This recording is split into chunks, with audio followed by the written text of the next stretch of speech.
Right, I'm just going to talk about the mix that I've been putting out to get amongst these Ringwood carp.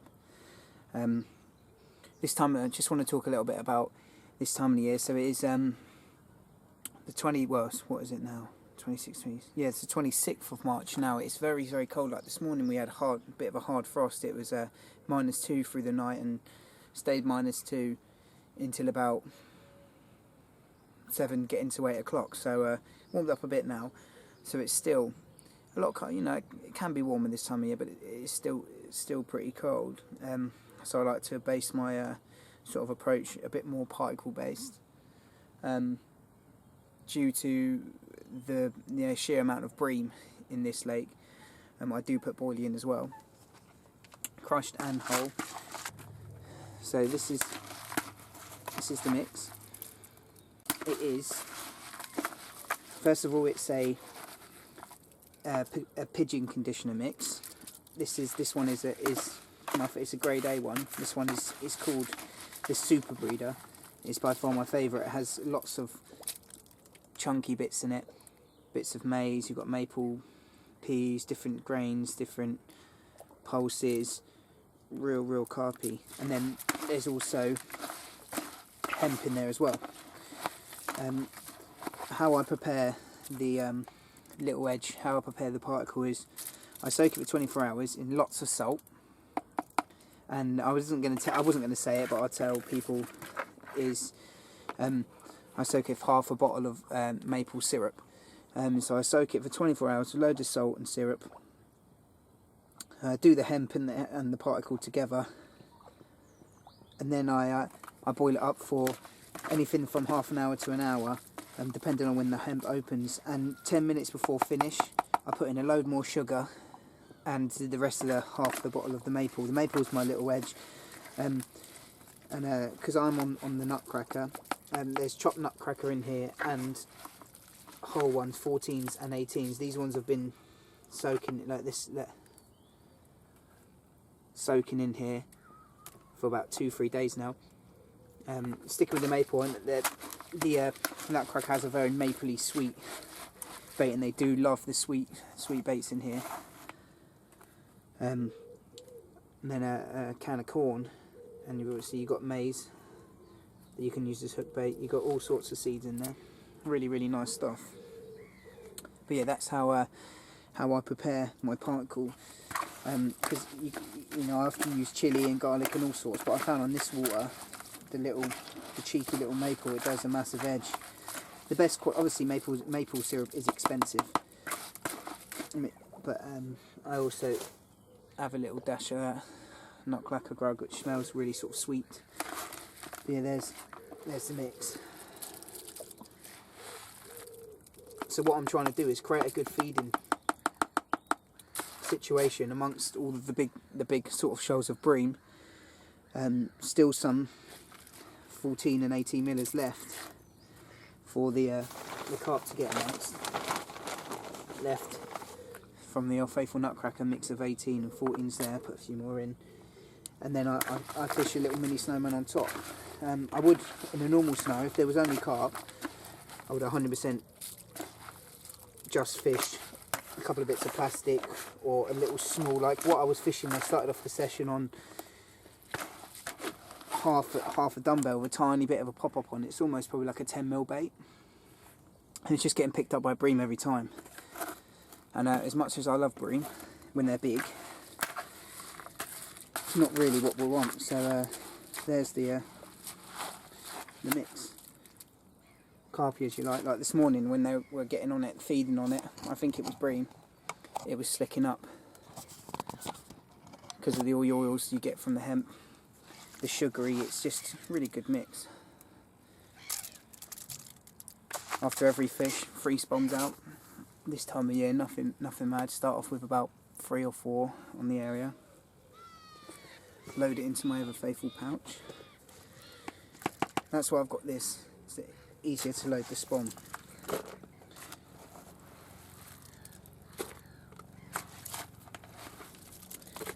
And I'll put down now I know they're on the feed, even though it was really, really cold. I generally written off, I thought, oh, it's going to happen again. I've missed the feeding spell, which was a few hours before I got here. 2 fish came out. And that was it, but I was wrong. So, that'll do me for the next probably 24, I'd say. Again, add a few more. Nutcracker. And then there's something left for the carp then. I used to not like mixing bigger baits with particles. I didn't think you would ever get a bite over the top of it. But here you sort of have to because of the bream, and the carp will pick it up eventually. Like, you could fish it out. I've done it before, just fishing 1 peanut with 1 bit of plastic, and literally had 10 bream before the first carp. Now I've got some Canadian geese after it, but there's a little bit of an insight into the mix. I also whack the old tin of corn in there, but just for a bit of freshness. I love using corn. But yeah, there we go. If you've got any questions or anything about it, message me on the Facebook or whatever. We can talk about it. I've been cooking particles for many a time. I do love the particle fishing this time of year. There's not so much protein in there. In fact, there's hardly any protein. I mean, a bit from the nut boilie, but yeah, it's more of a carbohydrate type bait, and all of that vegetable and carbohydrate is much more easier for them to actually digest and process this time of the year. So, which is why I always go, I say winter, spring on the particles, and then as you get more towards into the summer, I will be just on summer autumn, just straight boilie. Although the nutcracker does, like you see me crumbling it, the nutcracker does fish well through the winter, all crumbled. So it's quite good to have such a versatile bait actually. Really, really good stuff. Because it's so easily digested. The fish just get on it straight away, wherever you go really. So yeah, a little bit about bait.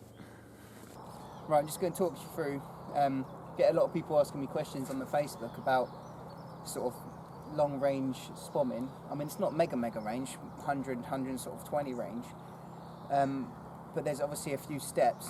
Casting, number one is have the right kit. This is a massive chunky swad rod, big pit reel. I got 50 pounds whiplash straight through. I often have a leader, but I find a 50-pound one just whips straight through. I've never had it snap on me, but with marking I do tend to have a leader depending on the day. Right, so technique, I always have this left foot in front, and right foot back. Some people I like mine back flat like that, because it's like a more support, because you're trying to transfer all your energy from back forward. So yeah,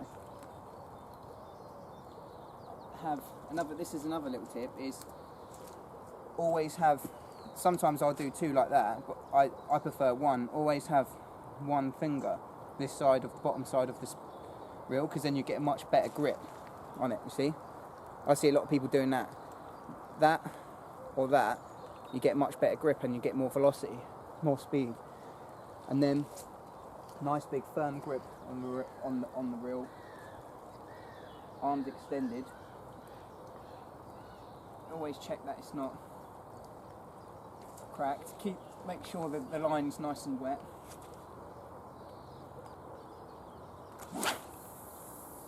Up.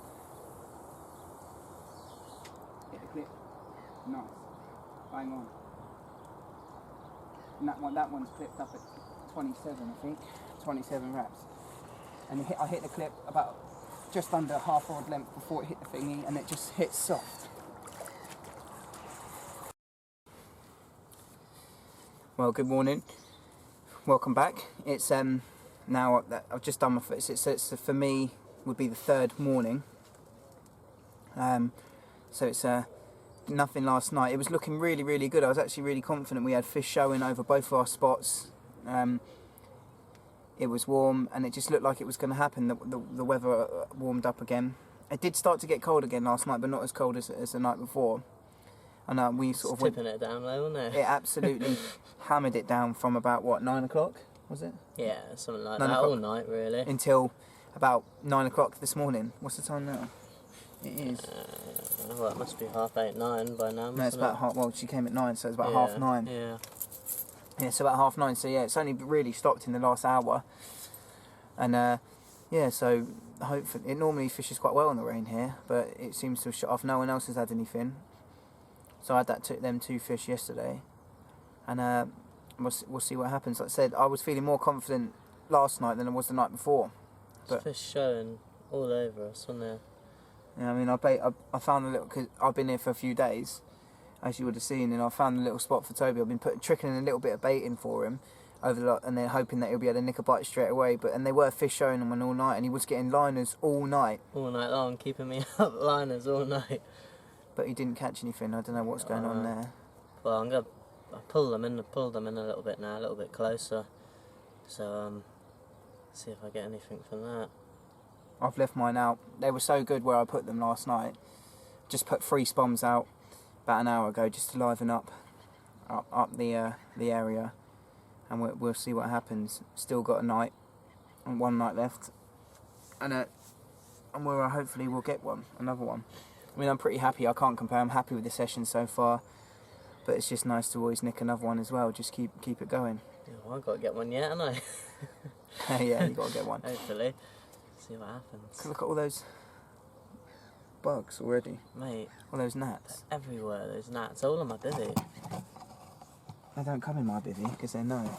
Let's see if I can get them as well.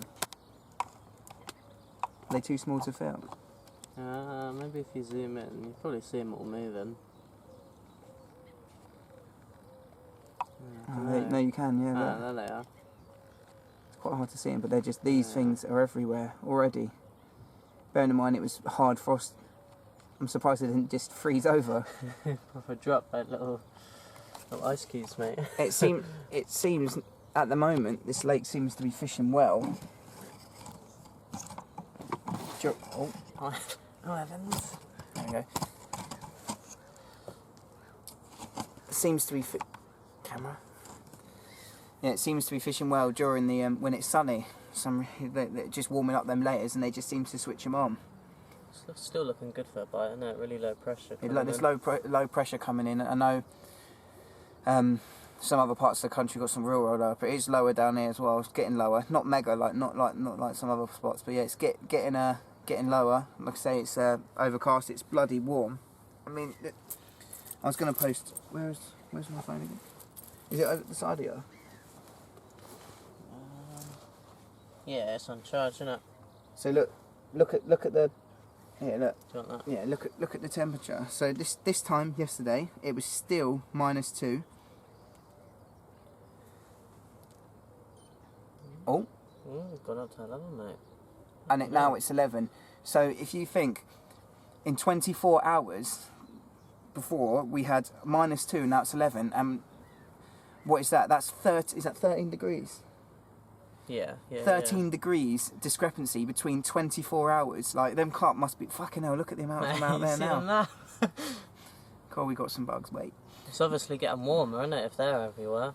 But yeah, it's 12 degrees in the morning, and that's you know. Meant to get up to like highs of 13 today, isn't it? I know. And it's so overcast still. It's tempting to put the zigs back out. Yeah. Oh, every time I film, they start to bloody go away. Mate, there's hundreds of them. Millions probably, realistically. Yeah, fuck, definitely. man. You see them up there? Yeah. Oh, is that the sun coming out? Mate, it's got to be a sign it's getting warmer, all those bugs. So I am confident one's going to rip off. I've got a rig that you would have seen me tie up loads of times. I did a video of it recently. Fluorocarbon rig on, little nutcracker snowman. Bloody hell, that's zoomed in. Oh, beard. Nothing but beard. That's hilarious. Right. Oh man. Yeah. Face full of beard. And again, look. So It must be when they come into the right lighting. Oh mate. it's looking good. We'll keep you updated.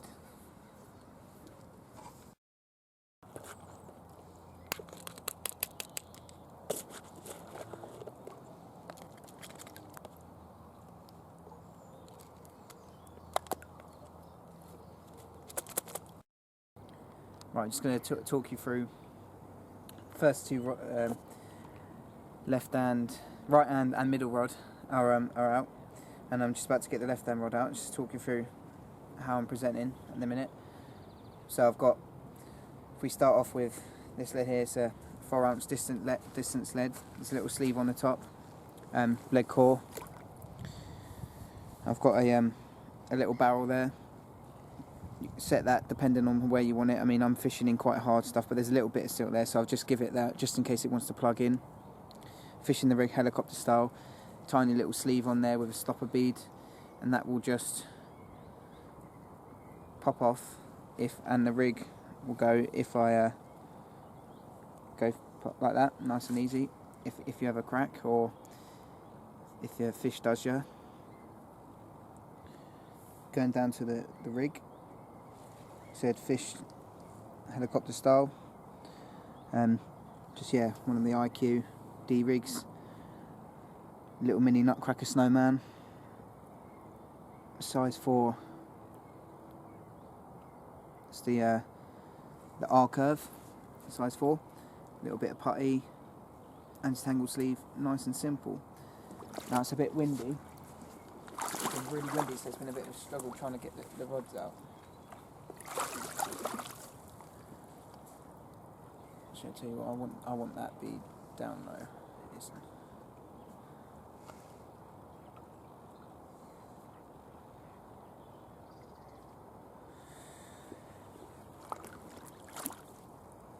I'll give it a quick dip of the glog. Now I'm ready to flip up. Ready to go out.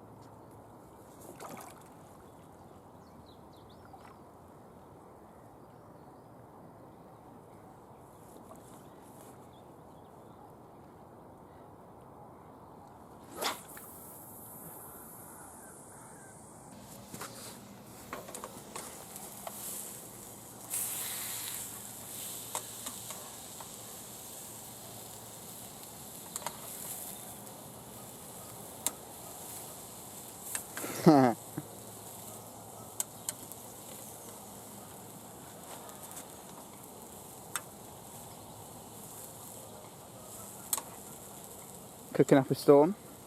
Yeah, mate, always. Doesn't that handle get hot? Yeah, that's alright, just take it off and not use that. It's a bit hot. Yeah, and you're like, no, this doesn't hurt, and then you put it down and your hand's completely blistered. There's so much salt water in this cheap bacon. Yeah. Get dry cured, then you don't get all of that salt water. That's alright, mate. Got a salty mouth, Keep man. cheerful. Oh, kettle's boiling. Kettle's boiling.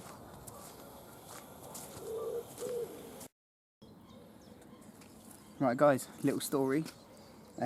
Just baiting back up. Nutcracker tipped with pink. Just had a fish. Was it 23.9? Was it? Yeah. 23.9 common. You will see the photos after I have this little chat. Basically, yes, I did the photos and did some out of the water, then in the water. Normally, should do a bit of footage out the water as well. Because I was in the water, just had it in the sling, just sort of zipped up a little bit, and just going a photo, and it nudged its head out and made it out, so I couldn't film it, but we got the photo, so that was lucky. But there's just something to learn from. It's just one of them things that happens. I've not had that happen yet, so I'm quite confident with handling them, but I've heard stories of it happening, so there you go. Make sure you film it outside of the water as well. Doing a few water shots and the rest of it, and but yeah, so 23 common, just ripped off. Sort of, there was a one bleep on the rod, and the bobbin raised a little bit, and then what was it? Probably 10 seconds after, it just melted off. So we could see the bobbin twitching. So I got up, and as I got up, it just rolled off and straight into it. To be honest, it felt big. I thought it was a big one because it felt quite big. It stayed low and heavy, even though it dropped the lead. So I thought it was one of the bigger ones, but oh well. Can't complain with it. Certainly can't complain with a 20 minter English common. There we go. So just baiting it up and get it clipped up and get it back on the spot. I would normally be rushing to get it back up, but I have got two other baits in the vicinity a rod length apart really between each one, so anyone could go any minute.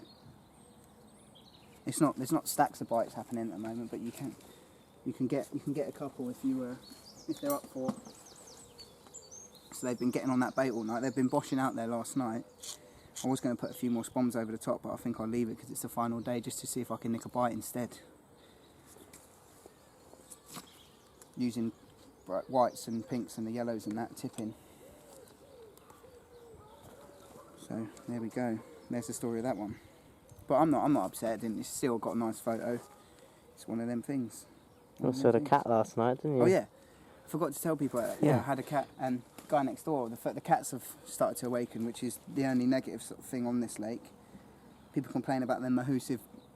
There's like hundreds of like 12, 13 pound bream in here, which is not something to complain about because they are just specimens. As I seem to have the nickname now, Billy the Bream.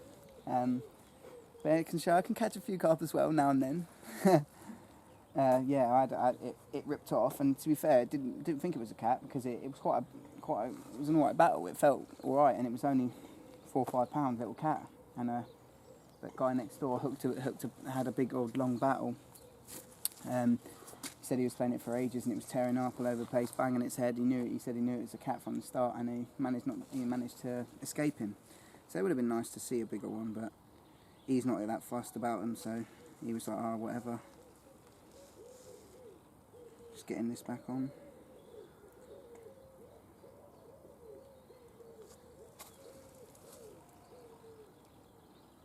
Size 4, BMG size 4 R curve.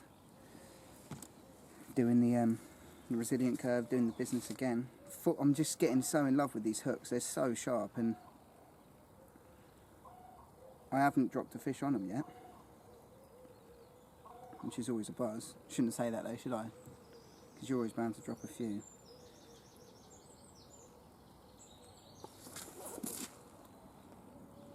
Yeah, so I've had 6 bream, 3 carp, and a cat now, so it's been an alright session. I can't complain. I've been here for a few days, mind. But you know, I booked these are the sessions I have to. You know, you've got a lot of guys on here that just, you know, retired or just not doing much work and are just on here 5 days a week with all the time, just camping it up, just putting a lot of time in. I have to book, specifically take all my holiday to work. Fishing, I still, you know, I've got a full-time job, so you've got to maximise these opportunities, and it's happened. I've been putting the work in all winter, kept the nutcracker going in, kept the bait going in, and it's worked. It's got so much confidence in the bait. It's just nice to have that feeling when you're just, you know, nothing worse than being, oh, I don't know whether the bait is working, or thinking about changing baits. It is doing the biz. Did you hear that? No. I think there was a cat in the garden. It's absolutely glorious. It must be at least 10 degrees by now, and it's just warm, it's beautiful, it's sunny. Last day. Jonah's coming down. He's coming to do the weekend. I think he's going to try and jump in straight after us, so he can blank for a few nights. No, he'll get one. He hasn't had one for ages. He needs one because got the baby on the way. Mad bills to pay. That's why we drink Tanqueray, so you can reminisce and wish you wasn't living so devilish. Yeah, he's got a baby on the way.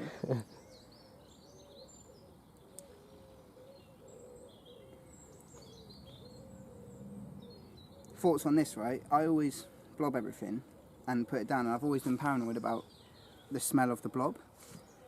Let me know your thoughts on that.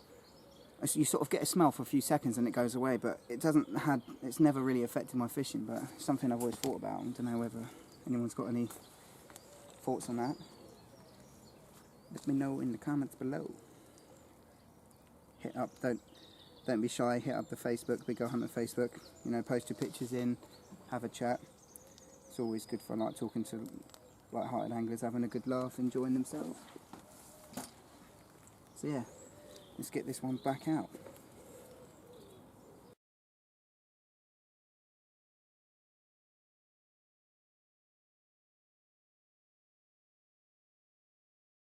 Right, good morning guys, welcome back. And I've been blessed again. Got another big one now. It's at 32. £32 and 1 ounce pure English common, beautiful Hampshire common from Ringwood. Absolute beauty. I had it at 2 o'clock this morning, and absolute full of gut. It's killing my back. Again, nailed at about 120 yards. And a nutcracker snowman, tipped with white.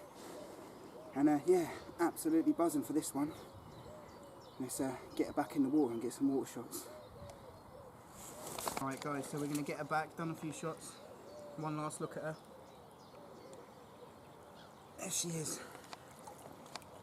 Oh. There we go. £32, 1 ounce, pure English, Ringwood common carp. Nutcracker doing the biz again. Oh, just hold her there.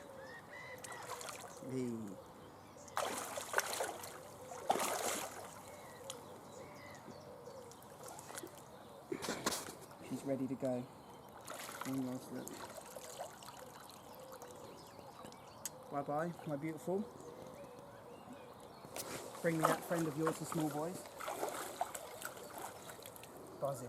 Get on the nutcracker.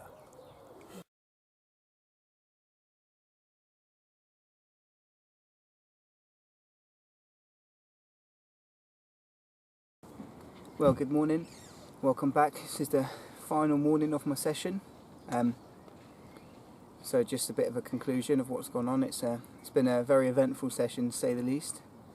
Fished with two of my good mates, and now it's time to get home, back to reality. So I've had a really good session. I've had a brace of 30 commons, so I can't complain. Some nice fish, nice sort of near mid 20 and a little 14, and some nice bream as well. So overall, it's been awesome. Got like an hour or so left to pack up. Just it's a bit miserable, a bit rainy, but I don't care. Never good packing up in the rain, but it's just all that, and just sort of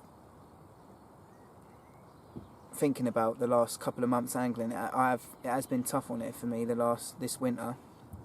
We're now in obviously in the sort of getting to the end of March, and I carried on fishing all through the winter. I carried on where a lot of people was putting in singles. I carried on putting in the bait. I did put in. You would have seen I kept on putting in the nutcracker along this same area, because this is where the fish have been, and it's been hard to get on on the fish, because it's busy. As you say, it's probably the most pressured club lake in down here in the sort of South Dorset this way. It's a lot of nice fishing here, so a lot of people like fishing it, and yeah, so and it just all came together this session, and sort of kept on started off with the similar sort of bait, the nutcracker. I've just kept the nutcracker going in, and they're just loving it.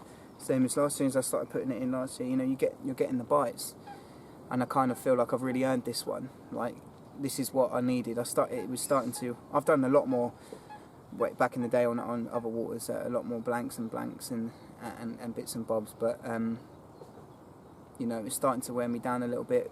You had some real cold temperatures this winter, and just wanted to get a fish. But looking back now in hindsight, it was worth doing all those sessions here, just to keep in touch with what's going on, where the fish are, and you just sort of come back and ready to hit it, and you're there and you know what's going on. And like I say, I knew where the fish are and where the fish were, and I was lucky enough to manage to get into a spot prime where we'd been, got some good bait on them, and they fed. And there's been a few out this week. There's been next to me's had a couple of doubles, and a guy a bit further down had a 26, and another guy had a nice scaly 18. So, but I've managed a bigger one. So it's been pretty good.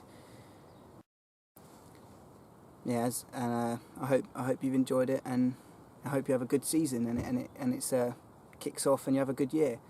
Lots of fish, lots of good fun, and lots of good times. So I hope Beautiful chocolate ball. shut up. I hope that you have a good year, and cheers for all the likes and the subscriptions and the rest of it, and add me up on Facebook and drop me a message, and we'll talk some carpy stuff. Right, take it easy, tight lines. guy just packing up, and right, oh, he's going to beat me up here. And I've just had this little double belly common. It's 2310, full of grub. This one, you see his double bellies there. Get him up for you.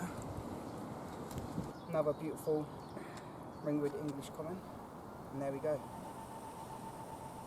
Get him back.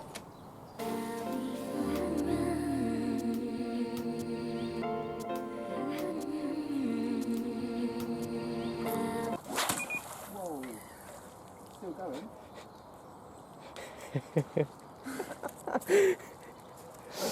Rod's it or not? Fuck, man.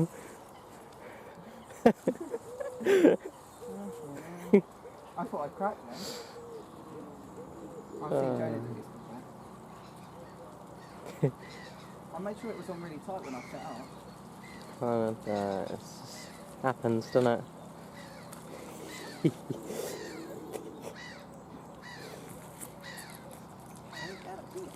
think that was a bit short of your spot, mate.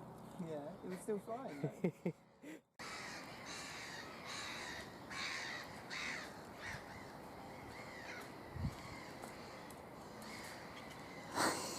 I just caught you falling over on camera. What a mug. Did I ruin it?